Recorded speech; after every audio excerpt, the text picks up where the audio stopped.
الصلاة والسلام عليك يا رسول الله وعليك وأصحابك يا حبيب الله.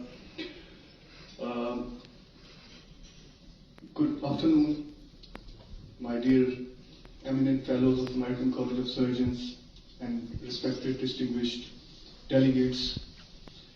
And I'm thankful to the organizing committee of American College of Surgeons UAE chapter for inviting me as a faculty. And today I'm here to talk about the recent advancements in treatment of severe traumatic brain injury. Over the period of time, we have gained a lot in terms of treatment of severe traumatic brain injury, and I will discuss about the neuromonitoring and different treatment paradigms on the basis of neuromonitoring in traumatic brain injury. But before talking about the microdialysis and the neurosurgical aspects of treatment of severe traumatic brain injury, I would like to have this opportunity to announce that back in my country there is a disaster of flood. Hundreds of thousands of people are homeless. They are lying under the open sky, and they are waiting for the help in terms of food, in terms of medicines, and in terms of shelter. So I will request all of you to pray for these people in Pakistan. They are suffering a lot with disaster of flood. So let's start with the analysis of cerebral microdialysis. And as we all know about the traumatic brain injury, it's one of the major cause of death and disability around the globe, and around 64.7 billion loss of economy every year is due to the traumatic brain injury, and around 2.5 million estimated people present to the emergency departments every year. So, how to treat the severe traumatic brain injury?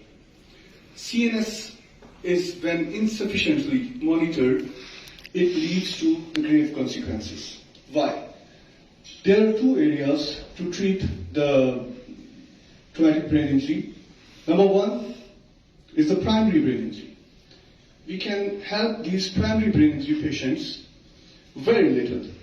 We can just offer them immediate surgeries like drainage of extradural hematomas or subdurals, or removal of contusions leading to a better outcome. But the challenge starts when the secondary brain injury starts after the primary brain injury. So in order to save these patients from secondary brain injury, we need to monitor them very closely. And what kind of monitoring we can offer them? We are all well aware about the ICP monitoring, brain oxygen monitoring, brain compliance monitoring, brain temperature monitoring, and finally the topic for which we are here is the cerebral microdialysis. What does this cerebral microdialysis do? It's basically analysis of brain chemistry. And it's a new addition to the treatment of severe traumatic brain injuries. It's being offered in few of the centers in North America and in UK, and a single center in my country, Pakistan, that is Department of Neurosurgery, Jinnah Hospital, Lahore. Cerebral microdialysis is a minimally invasive procedure, a technique to sample the brain chemistry. It's easy to use at bedside of an intensive care. Research is being done for the last 22 years, and the first MD catheter was made in 1990, but FDA approved it late in 2005. It's wrong, I'm sorry. FDA approved it in 2005. Things are monitored with this single catheter. And this blue bar hole which I made was for the microdialysis catheter. Here you can see microdialysis catheter must be placed at the perilesional area. Where the brain has lesion, we place that microdialysis catheter in the perilesional area. To exactly place in the perilesional area, you can see here that I use neuronavigation. This is the neuronavigation screen, and this is the neuronavigable probe. I place this catheter with neuronavigation or also with intraoperative CT. So these are the two methods to place the catheter exactly in the perilesional area. So once the catheter is placed, you can see this is the pump. We infuse the perfusate from here, and then in this vial, the extracellular fluid of brain is collected. Then we put that vial in this machine. This is analyzer, and it analyzes for us the glucose, lactate, and lactate to pyruvate ratio. So these are again the same pictures so that we can better understand how we do use it. I must mention this person. This is the great neurosurgeon from my country. He's my mentor, Professor Naveed Ashraf. And he's the person who pushed me around 10 years back to work for the traumatic brain injury. I request you all to pray for his good health. He's the person who's working at this level for a country which is developing country and working on the cerebral microdialysis. Our study purpose was to investigate the relationship between the cerebral microdialysis and the other neuromonitoring measures which we do take, like ICP and compliance, that whether the microdialysis chemistry really relates with the ICP results and compliance of the brain results or not. Method I have already discussed. I don't think so. It may be repeated.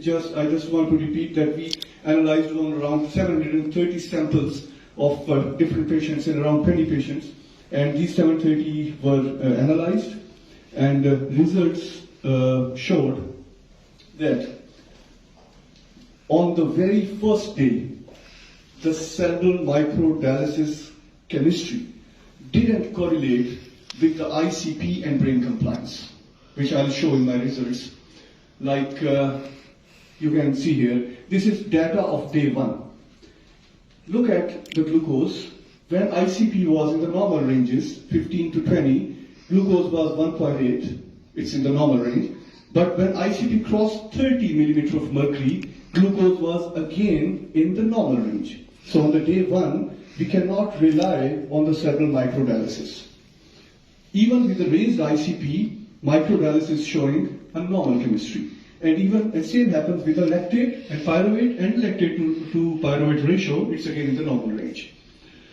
Then move on to day 2 and 3, then 4 and 5, and let's talk here for day 6 and 7.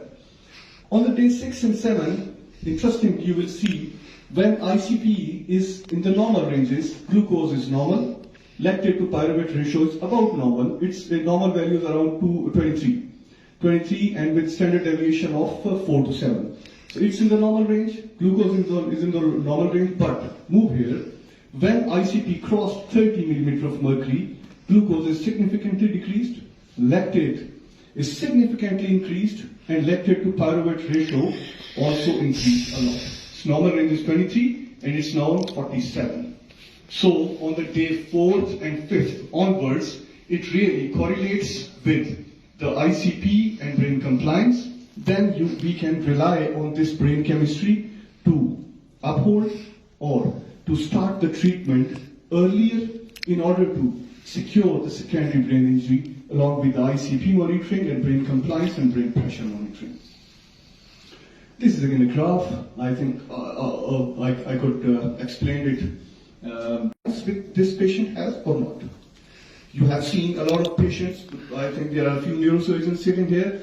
When a traumatic brain injury patient with old age comes to your emergency, you are not that worried about the compliance because brain is already atrophied and there is a lot of space in the cranial cavity. So these small or even huge lesions doesn't lead to that disaster.